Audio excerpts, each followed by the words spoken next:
Assalamualaikum warahmatullahi wabarakatuh. Waalaikumsalam warahmatullahi wabarakatuh. Alhamdulillahirrahmanirrahim. Wassalatu wassalamu ala asyrofil anbiya'i wal mursalin wa ala alihi wa sahbihi rasulillah ajma'in. Yang saya hormati Ibu Kepala Sekolah SDN 19 Minang Batang Timur.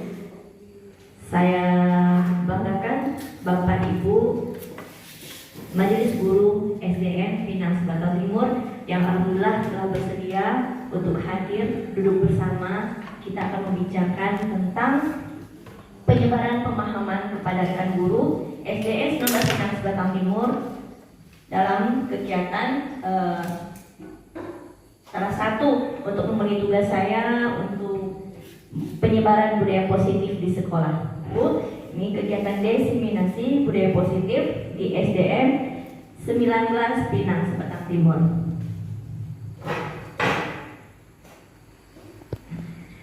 Pertama-tama kita akan mempelajari untuk pembuka awal ya, untuk budaya positif itu konsep intinya ada 8 Bapak Ibu ya. Yang mana jikalau kita akan telah melaksanakan ke-8 dari konsep inti ini, nah insya Allah budaya positif di sekolah kita akan terlaksana dengan baik. Nah, yang pertama kita akan membuka pembelajaran tentang paradigma baru. Paradigma itu kalau dalam secara kata-katanya itu keyakinan, ya, keyakinan kita untuk melaksanakan apa yang kita yakini dalam perbuatan dan tingkah laku kita. Itu paradigma. Nah, di sini kita akan mengganti paradigma kita yang lama, akan berubah ke yang baru, yaitu pembelajaran dengan paradigma baru merupakan pembelajaran yang dirancang sesuai dengan kebutuhan peserta didik berdasarkan tahap perkembangannya, merujuk pada teori psikologi modern untuk mewujudkan profil pelajar Pancasila. Nah, di situ ada kebutuhan peserta didik. Nah, yang biasanya kita kan kalau mengasih materi kepada anak ya sesuai dengan apa maunya kita sebagai guru. Nah, materinya, cara kita menyampaikan kepada anak sesuai dengan keinginan kita. Nah, kalau zaman dulu kan duduk yang rapi, pandangan ke depan, tidak boleh bicara. Nah, kalau paradigma baru, kita akan menyampaikan, akan memberikan materi sesuai dengan apa yang dibutuhkan anak, sesuai dengan tahap perkembangannya. Anak SD, nah kalau kita sekarang ada fase A, fase B, fase C, fase D. Nah, mereka itu akan kita berikan pembelajaran sesuai dengan tahap-tahapnya. Anak kelas 1, bagaimana kita akan memberikan pembelajaran untuk mereka. Anak kelas 2, kelas 3, sampai ke tingkat selanjutnya. Nah, itu paradigma. Nah, sekarang kita lanjut. Nah, di sini ada miskonsepsi tentang teori kontrol. Ya, teori kontrol. Bagaimana kita mengontrol murid kita?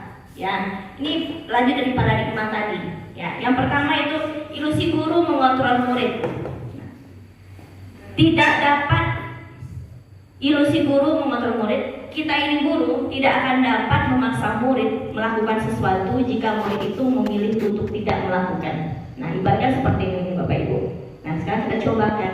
Bapak Ibu menggenggam sesuatu di tangan Bapak Ibu yang sangat berharga sekali. Ya, kita berpasangan lah. Ya, kita pegang, ibaratnya di dalam tangan itu ada sesuatu yang berharga.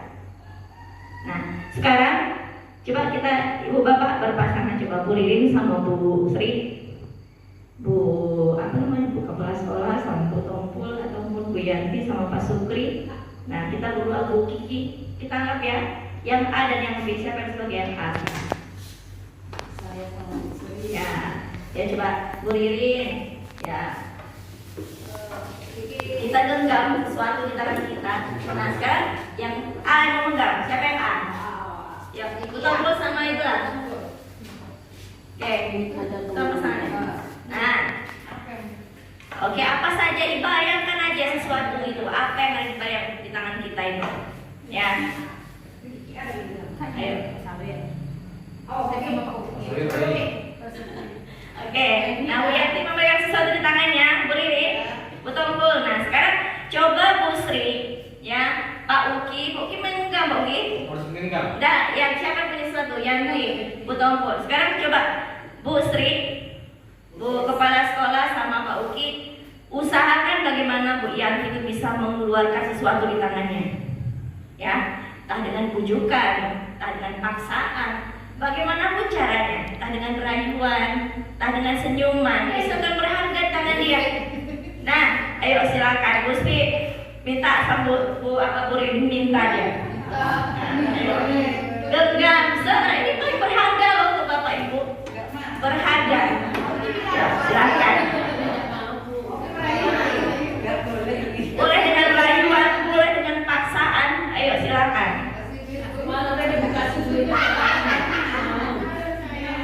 Ini soalnya sama saya bukan.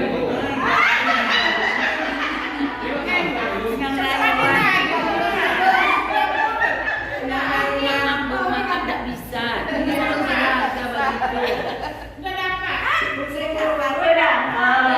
Oke. Sebetulnya sudah dapat.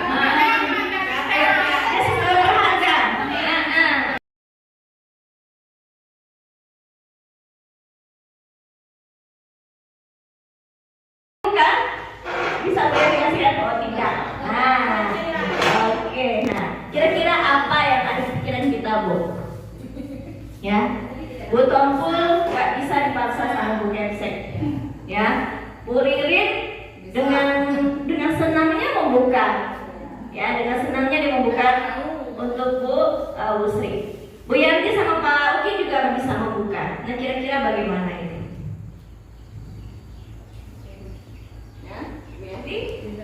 Sesuatu itu yang menurut saya bisa, ada yang bisa dipaksa, ada yang tidak, mungkin seperti itu ya.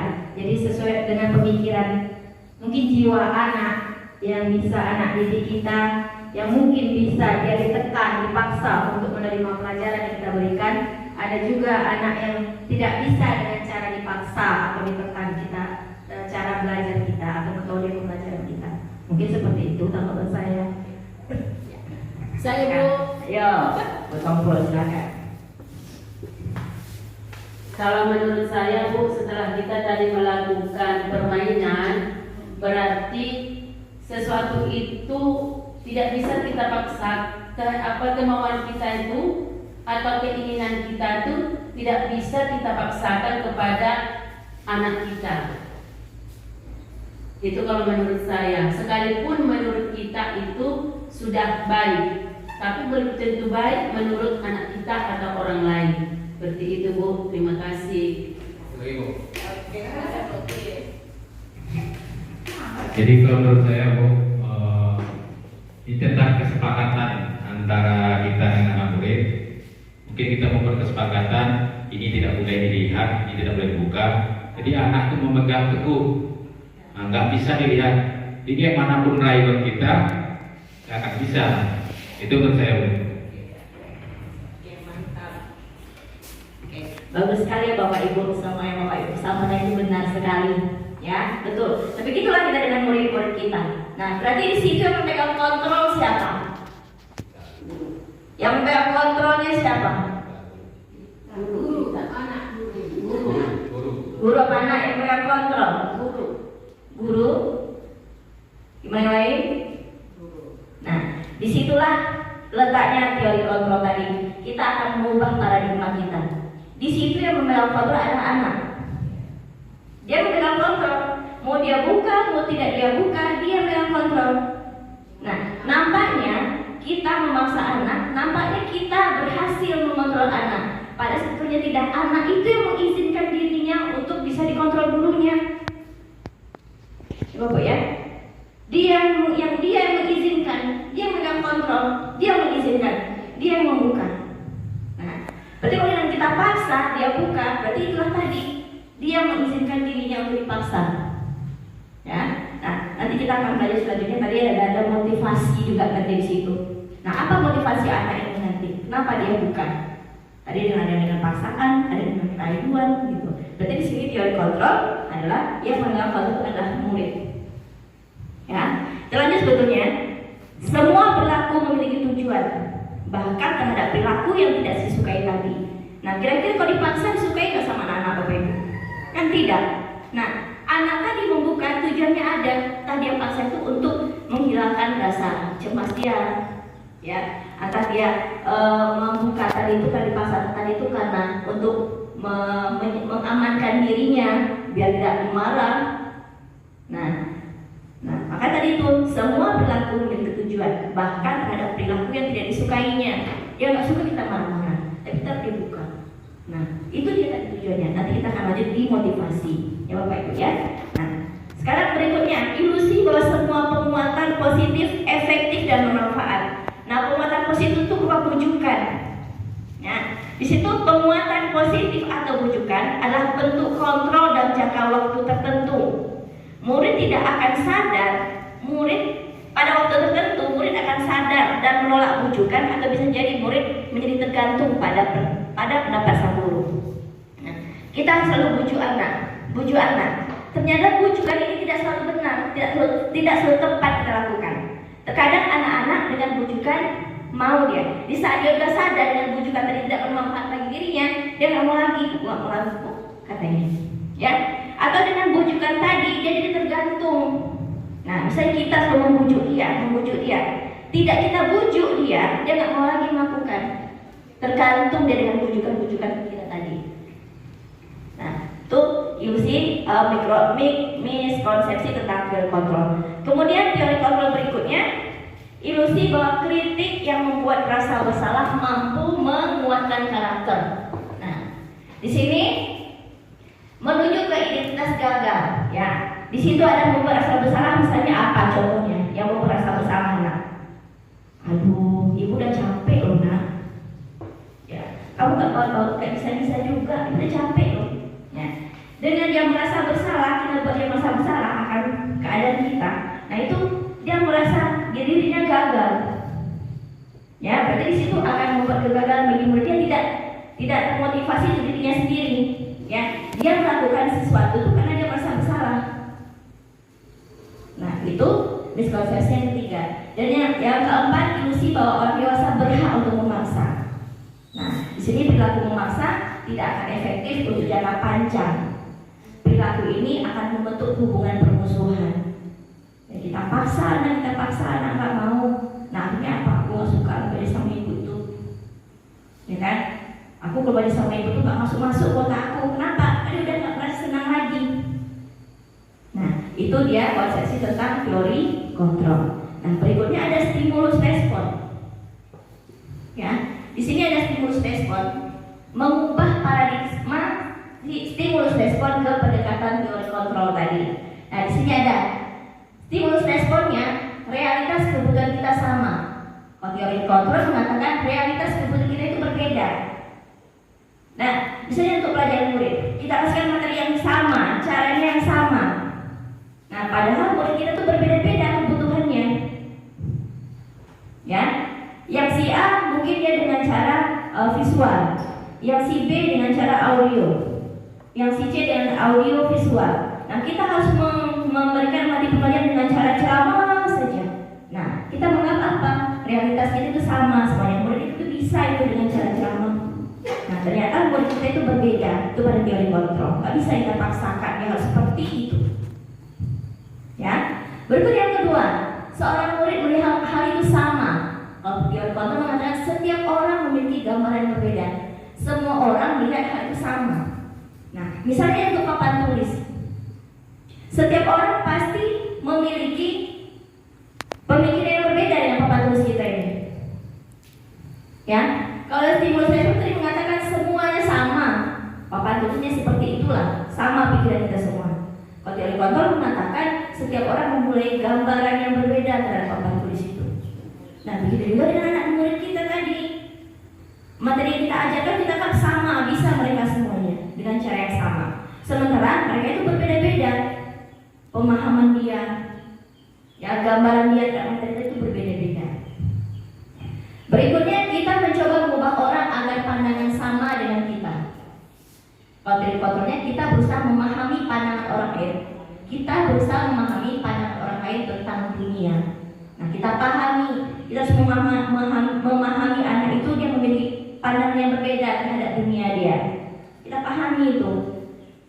Nah, kalau stimulus respon tadi perilaku buruk dilihat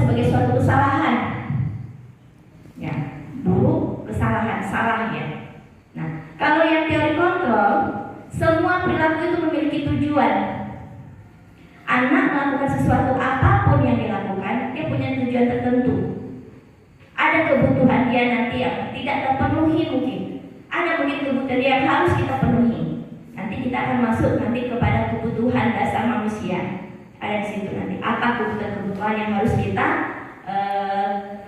penuhi untuk anak-anak tadi. Ya. Berikutnya, orang lain bisa mengontrol saya.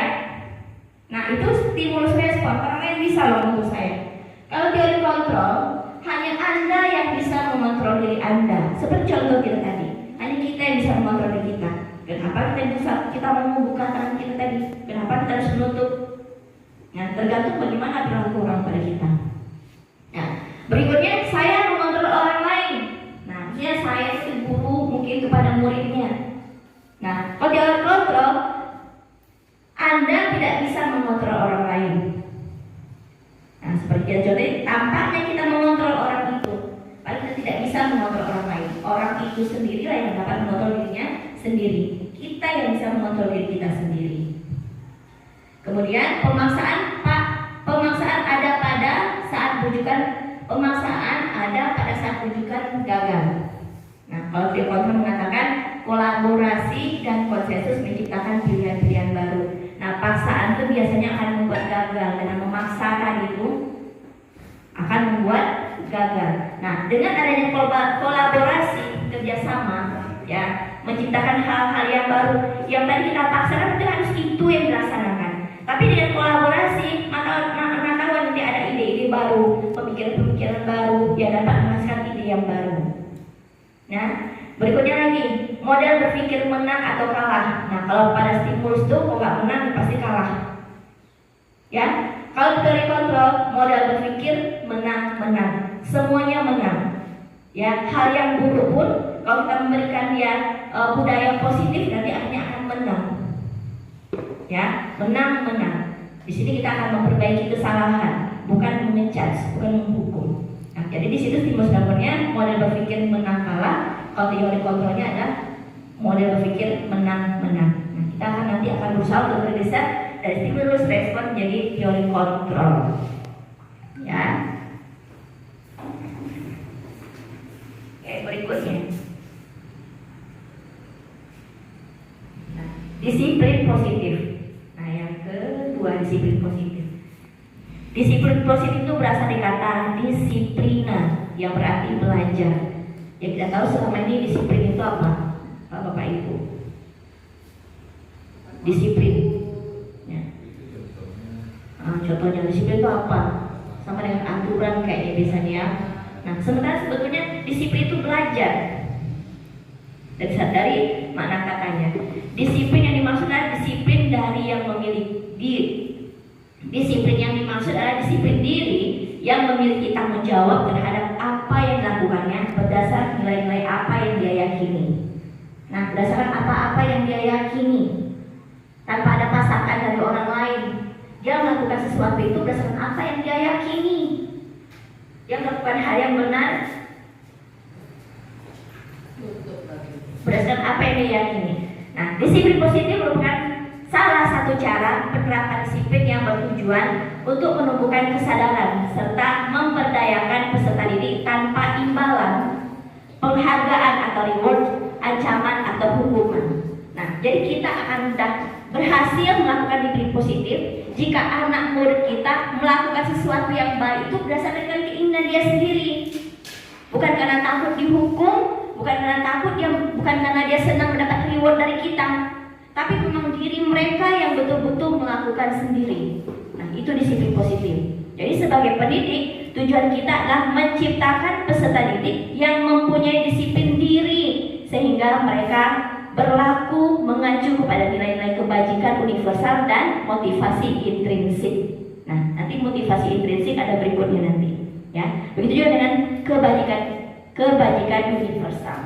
Disiplin diartikan sebagai bentuk kontrol diri, yaitu belajar untuk kontrol diri agar mencapai tujuan yang mulia.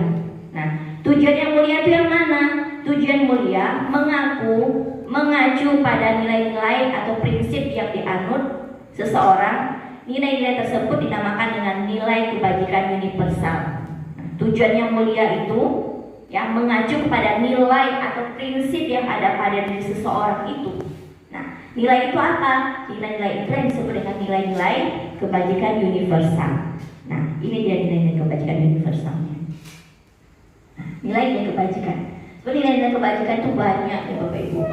Ya, di antara salah satunya kita ambil dalam sebuah organisasi, ya, seperti profil pelajaran Pancasila. Ya, kebajikan universal itu adalah nilai yang disepakati bersama, terlepas dari suku, bangsa, agama, bahasa maupun latar belakang.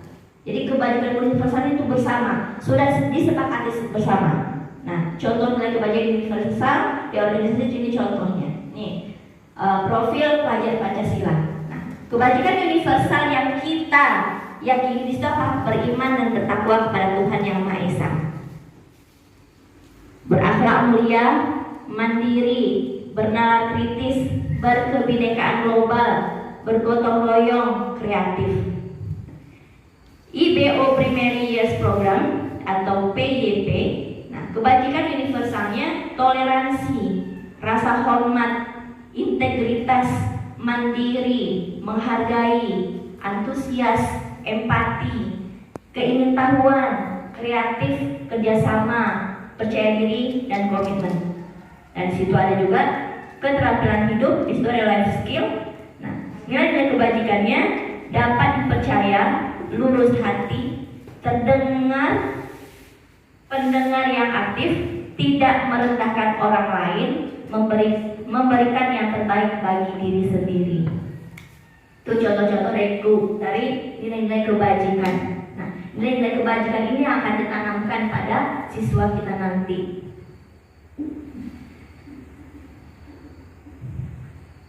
Ini ada kebutuhan dasar manusia. Ya, yang berikutnya tadi kebutuhan dasar manusia.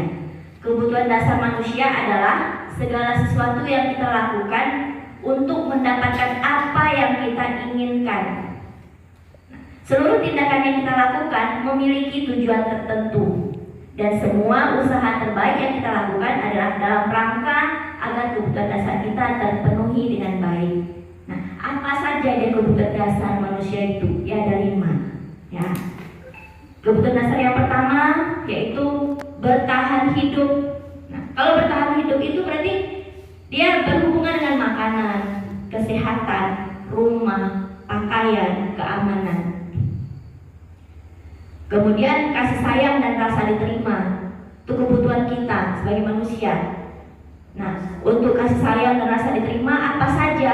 Rasa dibutuhkan, kerjasama, menjadi bagian dari kelompok. Kemudian penguasaan. Nah, penguasaan itu apa saja? Harga diri kita, yang di depan kawan-kawan kita, di depan kelompok kita.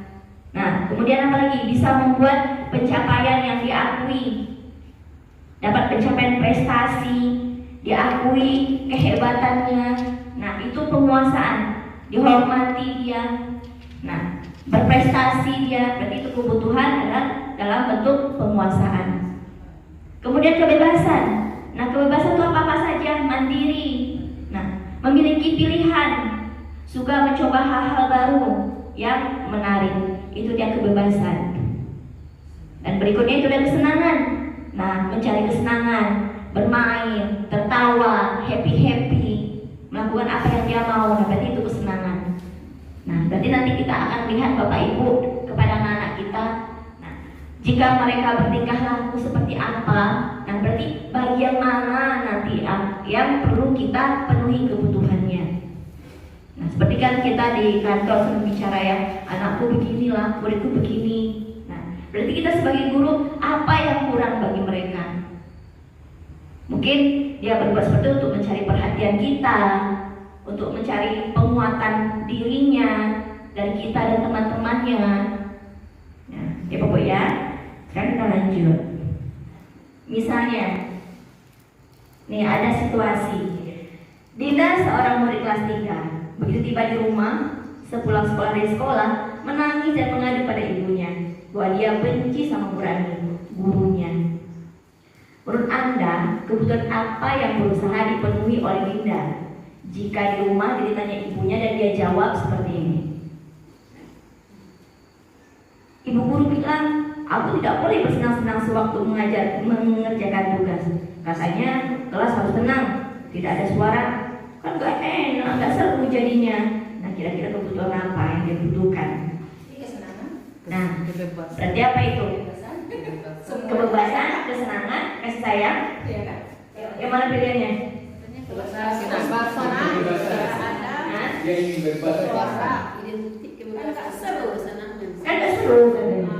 Senang. Apa itu? Bisa kebebasan. Siap, kesenangan dan bisa kesenangan. Tapi tidak boleh. Nah, kesenangan. Yes, kesenangan. Nah, kenapa kesenangan? Karena dia tadi merasa dia Nah, itu tadi. apa kata dia? Nggak seru. Mungkin gaya belajarnya dengan cara bernyanyi-nyanyi itu dia suka. Nempelnya dengan cara itu. Nah, kebiasaan kita nih Bapak Ibu udah menyanyi anak, udah diam, ribut, gitu kan? Nah, mungkin dengan cara itu dia merasa senang. Dengan cara itu dia merasakan happy di sekolahnya. Ya. Nah, berikutnya nomor 2. Ini nomor 2. Nah, dari si Dinda tadi ya, dia pulang sambil nangis-nangis sama orang tuanya tadi, dia bilang, aku bosan, masa belajarnya cuma gitu-gitu aja, dengerin guru aja. Nah, kira-kira apa? Aku bosan, masa belajar cuma gitu-gitu aja, dengerin guru aja. Kebebasan. Nah, coba kita cek. Ya, dia tidak bisa mengekspresikan Kebebasan. idenya karena dia hanya mengikuti dengan. Yes, kebebasan. Ya, ya, berarti kebebasan dia terkekang. Cuma dengarkan gurunya aja, padahal dia pengennya yang lain. Ya, dia mau mengeksplor dunianya, mungkin dengan cara yang lain. Nah, kalau cuma kita hanya menulis, hanya dengan cara ceramah saja, berarti kebebasan dia sudah telah kita kekang dia. Ya, oke, berikutnya yang nomor 3, hanya 4 pertanyaan aja. Yang ketiga, aku sebel gambarku tidak rapi, malah ibu guru nunjukin ke teman-teman depan kelas. Ayo, aku sebel guruku gambarku tidak rapi, malah guru menunjukkan ke teman-teman di depan kelas. Kasih Tidak rapi. sayang, kasih sayang. Ya, kasih sayang ada lagi. Penguasaan malah itu. Kesenangan, penguasaan, Aku sebel. kasih sayang. Malah itu. Tadi kan ada tuh penguasaan apa saja yang dibutuhkan sama anak. Kasih sayang apa saja yang dibutuhkan sama anak. Tengok kunci tu. Ayo, Nggak ada belum. ayo apa? Malah ibu guru menunjukkan ke teman-teman di depan kelas, katanya kan. Jadi dia merasa malu, dia butuh kasih sayang kalau menurut pemahaman saya. Dia malu, membutuhkan rasa kasih sayang. Coba kita buka kasih sayang. Penguasaan. Coba yang mana? Kasih sayang. Penguasaan Coba kasih sayang. Terima kasih saya. No. Oh, yang nomor 4 nggak ada. Oh, nggak nyambung ya. Nah, sebetulnya di situ adalah penguasaan. Ya. Kenapa penguasaan? Dia pengen prestasinya itu dibanggakan. Dia pengen kawan-kawan itu melihat aku nih bisa loh. Sementara kan tadi dikasih gambar dia yang tidak bagus. Jadi kawan-kawannya kan nanti mengejek dia. Mungkin belajar sinis lah gitu. Jadi yang dibutuhkan itu apa? Dia marah-marah di situ juga gambar yang jelek tadi, yang tidak bagus tadi. Nah, di situ pengen dihargai sama kawan-kawannya. Ya, nah di situ yang dibutuhkan adalah penghargaan, penguasaan. Nah, berikutnya nih yang keempat, yang terakhir. Ibu guru tidak menyapa aku hari ini, padahal aku pakai jabatan baru loh. Kasih sayang. Apa yang dibutuhkan? Kasih sayang. Nah, betul. Ya, kita cek bisa nggak ya? Kasih sayang. Ya, bagus. Nah, berarti yang dibutuhkan adalah kasih sayang dan rasa diterima. Nah, jadi kalau misalnya ada murid-murid kita yang baru-baru dipakainya, nah kita ih cantiknya lah ibu. Hewan tuh bukannya. Nah, itu tadi. Ya, itulah tadi. Ya, kebutuhan dasar manusia. Nah, next kita ke berikutnya. Ya. Saya bertanya apa dulu? Oke, ya lanjut. Nggak usah. Ya, Tadi itu Bu tentang masalah si Dinda tadi. Akan tadi masalah si Dinda itu ada tuh 4 jawaban itu. Nah, saya malas katanya, nggak bisa bernyanyi. Nah, jadi kesenangannya tadi tidak terpenuhi. Yang tadi juga kebebasannya dikekang. Jadi kalau misalnya di kelas itu ada berbagai sifat, ada yang pengen bersenang-senang, ada yang pengen ini. Kalau semuanya itu kita biarkan, bagaimana dengan iklim kelas? tentu nanti iklim kelas akan kacau, tidak terkendali. Kalau keinginan anak itu kita ikuti. Saja Bu, mohon pencerahannya. Terima kasih. Ada yang mau menanggapi, Bapak Ibu? Berarti kita sama ya. Nah, itulah tadi bervariasi. Ya, menurut saya kita memberikan metode pembelajaran itu bervariasi, Bapak Ibu. Ya, bervariasi. Tidak hanya mungkin di satu saat ada pas seriusnya gitu kan, anak mengerjakan gitu kan. Atau mungkin pas anak yang suka mendengarkan musik, kita bunyikan sedikit musik yang kecil gitu. Nah, bisa demikian. Nah, jadi kita memberikan tidak menonton, mungkin dengan misalnya dengan video, ya, anak menonton. Nah, setelah dia menonton nanti apa lagi? Dia menjawab LKPD dengan dari apa yang dia tonton gitu. Nah, jadi saya rasa dengan cara kita seperti itu, nah anak tadi dia akan merasa senang dengan menonton dan lewat waktunya berapa. Dia nggak sadar dari apa yang dia tonton itu dia sebetulnya sudah belajar. Nah, untuk mengetahui pemahamannya dari apa yang dia tonton, nah itu tadi kita ber LKPD-nya sejauh mana dia memahami apa yang ditonton tadi. Nah, atau misalnya tidak dengan menulis dulu dari apa yang dia tonton, dia tunjuk anak dulu untuk bisa siapa yang bisa maju ke depan menceritakan kembali apa yang kalian tonton tadi. Ya. Kira-kira ada nggak? Setelah dia misalnya kawannya nanti menyampaikan idenya, ada nggak tanggapan kalian? Ada nggak tambahan? Nah, di situ dari suasana tadi itu guru yang memegang tonton tadi udah bisa, insya Allah udah bisa akan tercipta suasana yang kondusif dalam situasi belajar. Di sini bebas bukan berarti kita biarkan, ya, bebas tetapi terkontrol. Nah, kita lah sebagai seorang guru yang menciptakan langkah-langkah apa yang akan kita berikan dalam satu mata pelajaran itu, langkah-langkah apa yang kita buat supaya anak kita itu bisa terkontrol, dia happy, dia senang, tapi apa yang kita ajarkan kepada mereka, yang kita berikan sama mereka itu masuk. Berarti itu tadi, kita akan mencari metode-metode lagi, cara-cara pembelajaran apa yang sesuai untuk anak kita. Nah, berarti itu tugas kita nih Bapak Ibu. Ya, sehari itu apa yang harus kita lakukan biar anak kita senang, ya, terpenuhi sebuah kebutuhan mereka. Oke, gimana Bu Tumpul? Oke, terima kasih. Oke, nanti kita diskusi lagi ya Bu Tumpul. Bisa kurang puas. Oke, berikutnya nih, motivasi perilaku manusia. Nah, tadi manusia itu mempunyai kebutuhan, dan untuk memenuhi kebutuhan dia tadi dia punya motivasi. Ya, ada motivasi yang dia lakukan. Nah, yang pertama itu motivasi untuk menghindari tidak kenyamanan atau hukuman atau ancaman.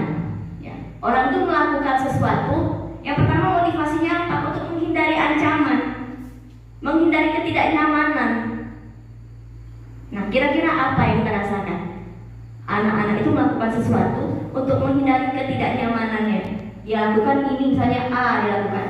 Daripada ibu tuh marah-marah, aku lakukanlah. Nah, itu apa? Dia aman, dia nyaman, gak kena marah. Nah, yang kedua, untuk mendapatkan imbalan atau penghargaan dari orang lain, itu motivasi yang kedua. Aku juara kelas lah, biar nanti diberikan HP sama mama. Nah, itu imbalan, itu motivasi dia untuk mendapatkan pengetahuan tadi, mendapatkan juara kelas tadi, adalah untuk mendapatkan imbalan, penghargaan dari orang lain. Dan ada lagi motivasi berikutnya, adalah motivasi untuk menjadi orang yang mereka inginkan dan menghargai diri sendiri dengan nilai-nilai yang mereka percaya. Nah, yang dua tadi untuk menghindari ketidaknyamanan dan untuk mendapatkan penghargaan itulah motivasi ekstrinsik, ya, itu dari luar, ya, yang mana jika tidak dilakukan, ya, tidak diberikan orang penghargaan, dia bukan menjadi kendor. Nah, yang lebih baiknya apa? Motivasi yang lebih baik apa? Yaitu motivasi intrinsik yang datang dari dalam dirinya sendiri. Nah, aku belajar untuk apa? Ya, bukan untuk orang lain. Aku belajar untuk diriku sendiri. Aku ingin menjadi sesuatu, maka aku harus belajar. Jadi tanpa adanya imbalan, tanpa adanya paksaan, dia tetap melakukan. Ya, sama kayak apa namanya, misalnya sampah atau kebersihan misalnya. Kalau dia meyakini dirinya sendiri untuk untuk kebersihannya, dia akan lakukan sendiri. Nah, misal seperti ini Ibu, kita memakai helm. Nah, kira-kira helm itu motivasi yang dari ekstrinsiknya apa? Takut kena tangkap sama polisi. Nah, kalau motivasi intrinsik itu apa? Nah, itu tadi kita jaga daripada nanti aku terjadi apa-apa, aku pakai helm lah, keamanan kepala aku bisa terjaga. Nah, itu motivasi tadi. Jadi motivasi yang lebih baik adalah motivasi intrinsik yang betul-betul dari dalam diri sendiri, ya. Motivasi untuk menjadi orang seperti apa yang mereka inginkan, ya, dengan menghargai nilai-nilai yang mereka percaya. Nah, itu motivasi perilaku manusia. Nah, berikutnya ini ada hukuman, konsekuensi, dan restitusi. Nah, kira-kira hukuman, konsekuensi, dan restitusi ini sama atau berbeda ya Bu? Hukuman, konsekuensi, restitusi. Hukuman, nah kalau situ hukuman tidak terencana. Hukuman, murid tidak tahu apa-apa yang akan terjadi atau tidak dilibatkan. Kemudian bersifat satu arah, ya, berupa hukuman fisik atau psikis. Nah, kalau konsekuensi terencana, sudah disepakati dan disetujui oleh kedua pihak. Murid tetap tidak nyaman, ya. Kemudian sikap guru selalu memonitor murid. Murid sudah tahu efek pelanggarannya. Nah, kemudian restitusi. Kalau pada restitusi, proses menciptakan kondisi bagi murid yang memperbaiki kesalahannya. Nah, kemudian proses kolaboratif yang mengajarkan murid untuk mencari solusi sendiri. Nah, itu bedanya hukuman. Kalau hukuman itu dari kita aja, dari guru. Murid itu nggak tahu dia apa yang terjadi nanti, dia nggak tahu. Nah, bersifat sepihak, kita aja. Pikirnya nggak bersih kelas, itu namanya hukuman. Nah, kalau konsekuensi sudah ada kesepakatan, murid udah tahu dia apa resikonya, udah tahu dia. Oh, kalau misalnya aku tidak memakai topi misalnya kan, aku akan berdiri nih. Nah, itu merupakan konsekuensi namanya. Nah, kalau restitusi, kita mengajak murid itu untuk memperbaiki kesalahannya. Dia nanti akan bagaimana memecahkan masalahnya. Bukan dari guru memberikan hukuman, memberikan konsekuensi, tapi dia nanti yang akan mencari solusi sendiri terhadap masalah-masalahnya. Ya, ada. Apakah dia hukuman, ataukah dia konsekuensi? Berdiri di depan kelas sambil mengangkat kaki satu karena tidak menjawab pertanyaan. Hukuman atau konsekuensi? Hukuman. Coba cek betul nggak ya?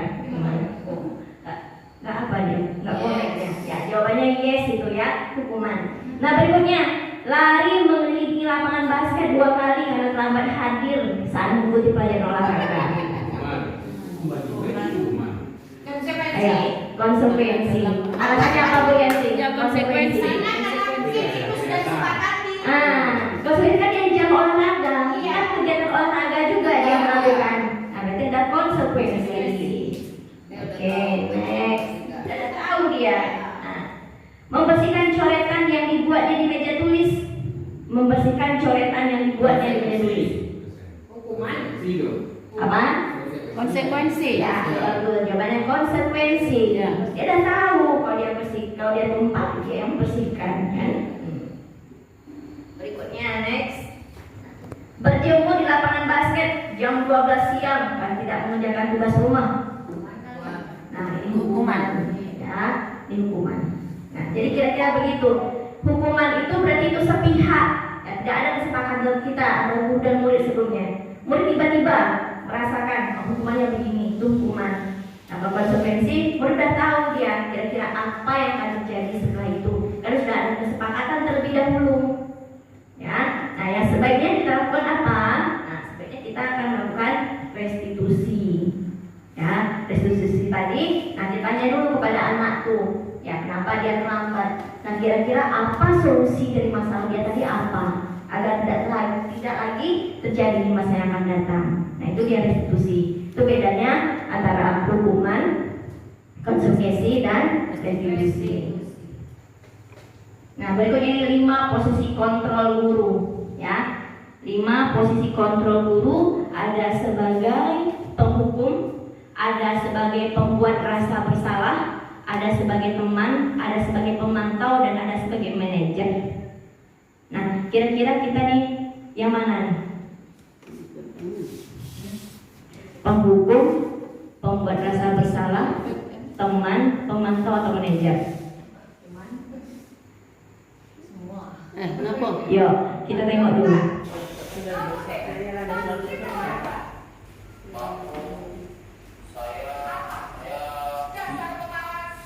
Dikasih kesempatan Itu nggak boleh. Terus sekarang?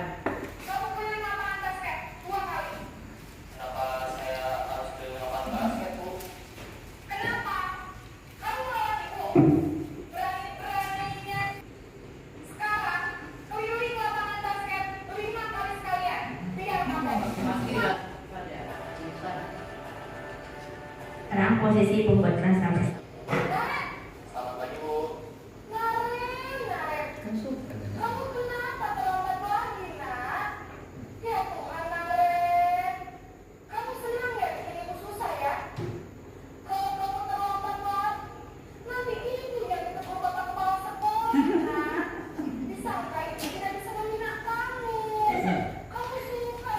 dengan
Iya benar, konsekuensinya demikian.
berarti itu ada 5 posisi kontrol guru. Nah, kira-kira seperti pertanyaan kita tadi Bu, kita pada posisi yang mana? Biasanya kita yang mana? Kita telah lagi, kita nih yang mana kira-kira? Jadi ada 5 posisi kontrol guru. Ada penghukum tadi.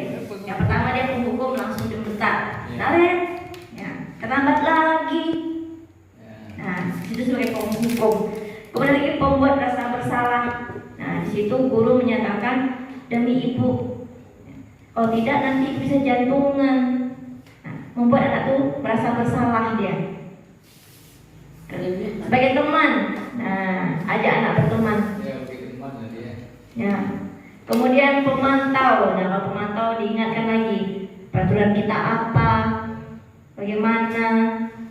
Nah, kalau sebagai manajer kita meminta anak itu mencari solusi atas apa pelanggaran yang dilakukan.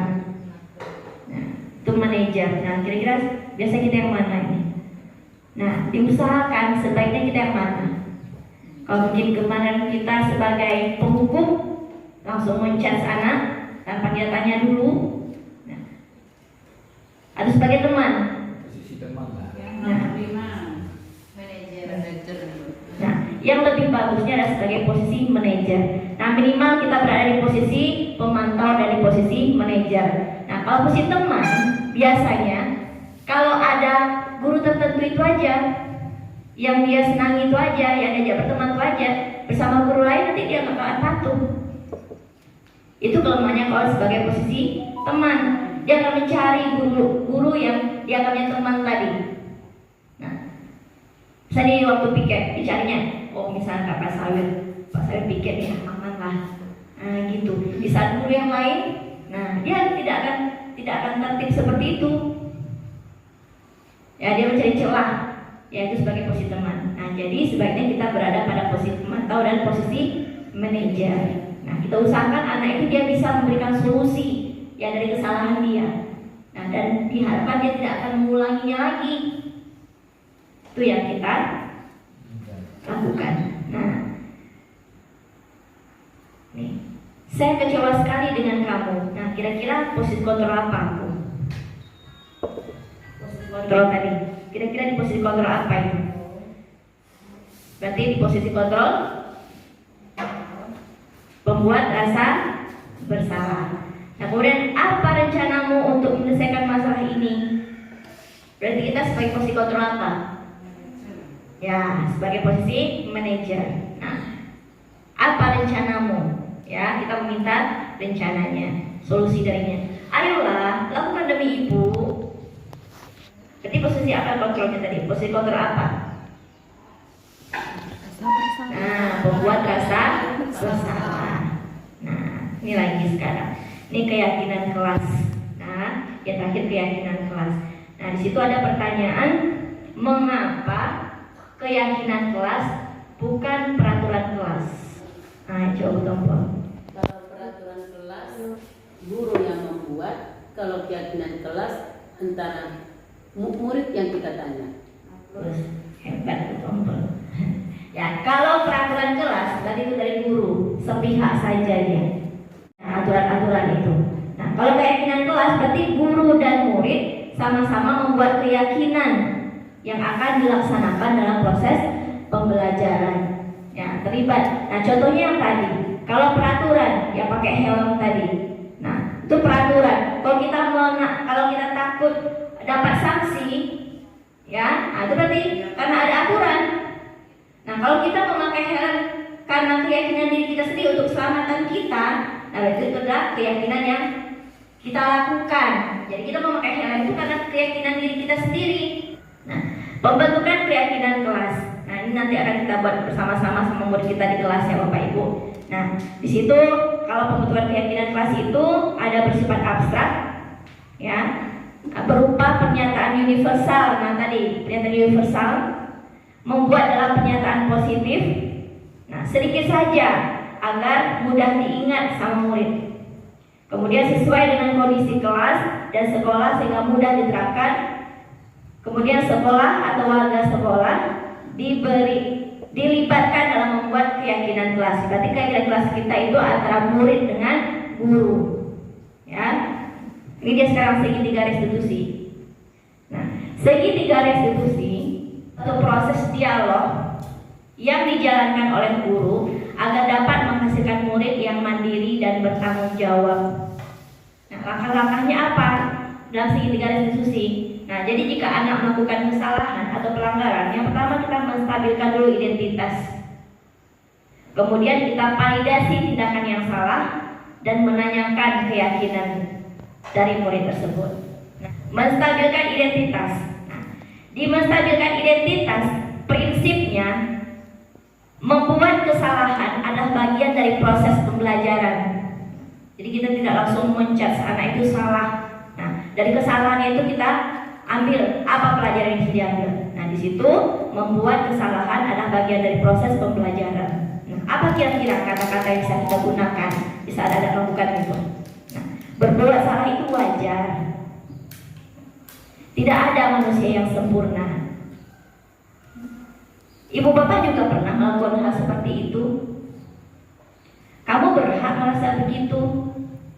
Ibu atau bapak tidak mau mencari siapa yang salah, tapi ibu dan bapak ingin mencari solusi dari permasalahan ini. Nah, jadi pas anak itu bermasalah, ada melakukan kesalahan, kita duduk bersama. Kita tanyakan ada apa masalahnya. Kita stabilkan dulu masalahnya. Kita bikin anak itu merasa nyaman dulu. Ya, kurang lebih kata-katanya seperti itu. Mungkin ada kata-kata yang lain ya, ini sebagai contohnya saja. Ya. Berikutnya setelah menstabilkan identitas, kita validasi tindakan yang salahnya tadi, kesalahan dia tadi itu kita validasi. Ya. Jadi pada validasi tindakan yang salah, berdasarkan prinsipnya, setiap perilaku berupaya memenuhi suatu kebutuhan tertentu. Itu prinsipnya. Anak melakukan kesalahan itu, dia ingin memenuhi kebutuhan tertentu yang dia inginkan. Nah, jadi kita validasi dulu tindakan yang salah. Kamu pasti punya alasan berbuat begitu. Kamu melakukannya karena mempertahankan sesuatu yang penting bagi dirimu kan? Mungkin dia berkelahi, ditumbuknya kawannya atau bagaimana gitu kan? Nah, kita dudukkan dia. Nah, kamu melakukan hal ini karena mempertahankan sesuatu yang penting bagimu kan? Kita tanya alasannya. Nah, kemudian bisa juga kamu patut bangga karena telah melindungi sesuatu yang penting bagimu. Mungkin dia menunggu kawannya tadi, mungkin ada yang dia lindungi. Nah, itu dari kebutuhan dia tadi. Ya, kita guru harus mengetahui yang kita cari apa masalah mereka. Nah, kemudian yang terakhir, kita tanyakan keyakinannya, keyakinan pada dirinya tadi. Kita kan membuat keyakinan kelas tadi. Ya, apakah hormat, menghormati. Tadi ada nilai-nilai kebajikan ya di depan tadi yang kita akan masukkan ke dalam keyakinan kelas kita tadi. Nah, di situ ada. Nah, jadi menanyakan keyakinan berdasarkan prinsipnya, berdasarkan prinsip teori kontrol bahwa pada dasarnya kita termotivasi secara intrinsik, ya dari dalam diri kita sendiri. Nah, setelah kita panggil anak tadi, kenapa kamu melakukannya? Ya, apa yang kamu rasakan gitu kan? Bapak yakin kamu melakukan itu karena kamu ingin melindungi diri kamu kan? Nah, apa keyakinan kelas kita tentang perbuatan kamu tadi? Boleh nggak dilakukan kira-kira?